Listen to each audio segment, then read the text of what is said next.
Adi Schatz, mes chers amis golfeurs, bienvenue pour la première d'une série de vidéos consacrées exclusivement aux drivers, comme pour les wedges. L'an dernier, j'avais fait deux vidéos spéciales wedging. On avait beaucoup parlé de bounce, de grind, etc., d'équilibrage.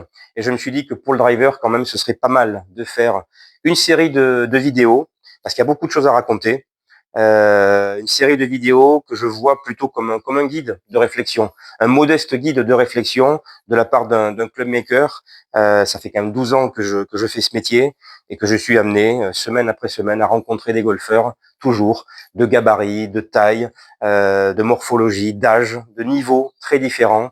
Et à chaque fois, on se pose la question, quid finalement de club sur mesure, quid d'un driver parfaitement adapté. Aujourd'hui, je vais démarrer cette série vidéo par ce qui me semble être le point de départ de cette réflexion que vous pouvez mener en tant que golfeur à votre niveau, que vous pouvez mener parce que je le vois, je l'entends aujourd'hui, il y a de plus en plus de practices en France qui sont équipées de radars et l'exercice qu'on va faire aujourd'hui me semble très important, très très important. C'est la question de la longueur de votre driver et de son équilibrage. Deux paramètres qui sont liés finalement. Longueur et équilibrage, je l'ai relu ce matin, j'avais écrit un article en 2015, c'était il y a 9 ans déjà, sur la notion de longueur des drivers. Et 9 ans plus tard, je pense que cette notion est toujours très importante. Elle est passée sous silence, malheureusement, par les publicités de la plupart des grandes marques, et pourtant si importante. Et du coup, ce matin, je me suis amusé à regarder également, depuis 9 ans, est-ce que les pros du Tour, puisque quand même c'est une certaine référence, quelles sont les longueurs de drivers joués par ces pros. Alors on s'aperçoit que finalement, ça reste toujours en deçà, j'ai bien dit en deçà, des longueurs standards de drivers que vous trouvez aujourd'hui sur le marché de la grande distribution. On peut fixer un point aujourd'hui, constaté à peu près, toute marque confondue, à 45,5 pouces. C'est la moyenne actuelle des drivers vendus aux amateurs dans la grande distribution. Cette moyenne, je pense, ne pas trop m'avancer en affirmant qu'elle est de 44,75 sur le PGA et sur le DP World Tour. Et pour les femmes, sensiblement équivalente, 44,75. Et donc on va partir de cette notion clé parce que bien sûr qu'il est important de parler de moments d'inertie, de tolérance des têtes, etc.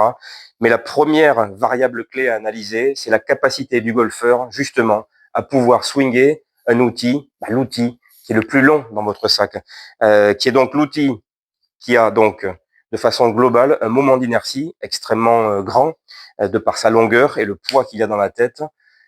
Et la question à se poser, c'est, pour chaque golfeur, c'est finalement, quelle est la longueur optimale avec laquelle je devrais swinger, au-delà de laquelle je vais commencer, je vais commencer malheureusement à décentrer. Je vais commencer à décentrer mes coups. Je vais commencer à perdre en efficacité, en dispersion, en régularité, en précision. Voilà un point clé à analyser. Il est évident que les deux sont corrélés. Juste à l'esprit, ce matin, je regardais Rory McIlroy, par exemple, qui a pendant très longtemps joué un driver de 44 pouces. Il est passé à 45 récemment, mais cela a pris du temps, et il le dit. Je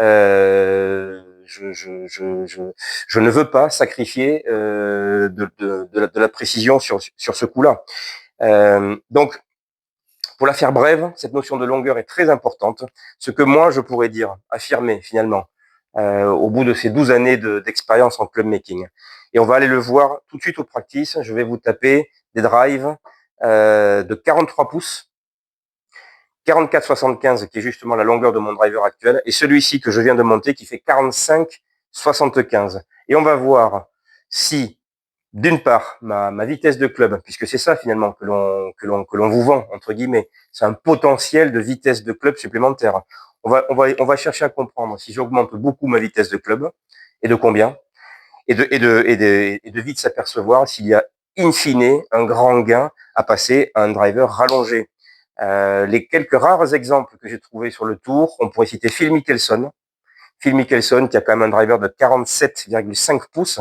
Je vous rappelle que le maximum est à 48 pouces. On peut citer Dustin Johnson qui est à 46 pouces, mais la grande majorité des golfeurs professionnels du tour sont en dessous de 45 pouces. Tiger a très longtemps joué un driver de 43,5. Sergio Garcia, 43,75. Ricky Fowler, 44,25. Donc ça, c'est quand même des notions très très importantes.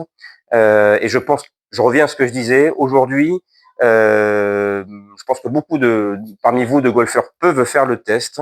Prenez, je conclurai là-dessus, prenez votre bois 3, mesurez votre vitesse de club avec votre bois 3 qui doit mesurer, j'imagine, 43 pouces à peu près. Et ensuite, regardez votre vitesse de club au driver. Et vous pourrez vite vous apercevoir si il y a un réel gain, un réel bonus à swinger donc un driver rallongé de 2, 2,5, 3 pouces de plus que votre bois 3. Et si vous n'avez pas de bois 3, faites le test avec votre bois 5, enfin bref, faites le test avec le bois de parcours le plus long de votre sac et vous pourrez, je pense, en conclure pas mal de choses. Évidemment, ce test doit se faire en observant le centrage de balles que vous pouvez faire avec des stickers ou avec des sprays qui sont vendus dans le commerce pour voir justement comment votre dispersion évolue. Je conclurai là-dessus juste avec, je vais prendre un feutre. Je conclurai là-dessus. Sachez que, vous voyez ici, on va déterminer à peu près grosso modo le sweet spot de ce driver, le centrage de balle. Sachez que pour un demi-inch, donc un demi-inch, c'est pas beaucoup, hein. Un demi-inch, c'est vraiment 3 fois rien.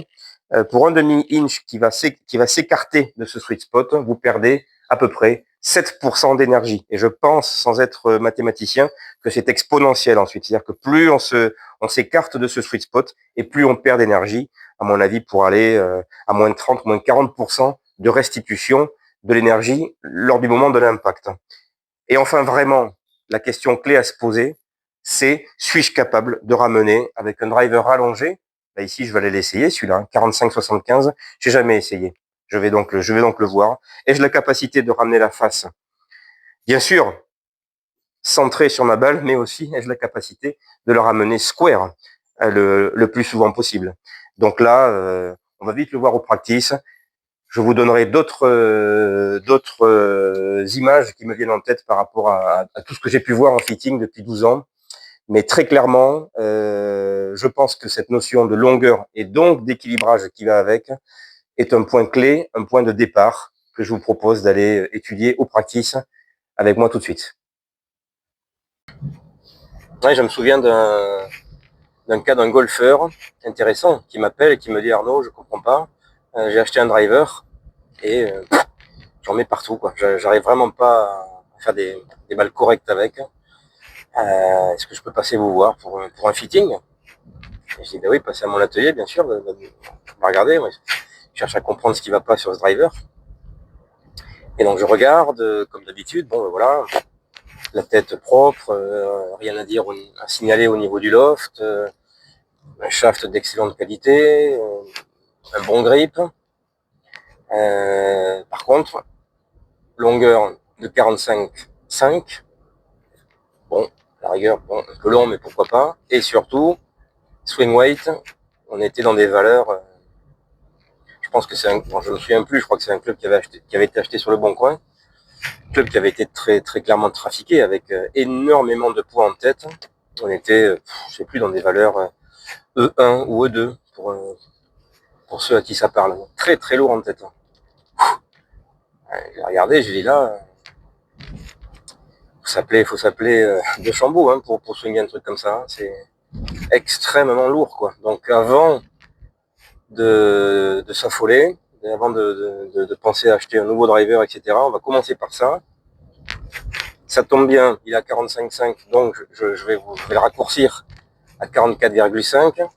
De facto, on a perdu à peu près 6 points de swing weight, donc on est retombé dans des valeurs raisonnables. J'ai juste regrippé, voilà. Voilà, et voilà le driver. Vous me rappelez ce soir, et pour me dire si déjà il y a un gain, quoi. Et puis on verra à partir de ça. Mais ça sert à rien de trop s'exciter. J'ai juste changé le grip, voilà. Et le golfeur me rappelle le soir, Arnaud, véridique ça, hein. Arnaud, c'est fabuleux, j'ai l'impression d'avoir un driver totalement différent entre les mains. J'ai fait 18 trous avec, aucun problème. Je me suis régalé. Voilà. Donc ça, c'est quand même un exemple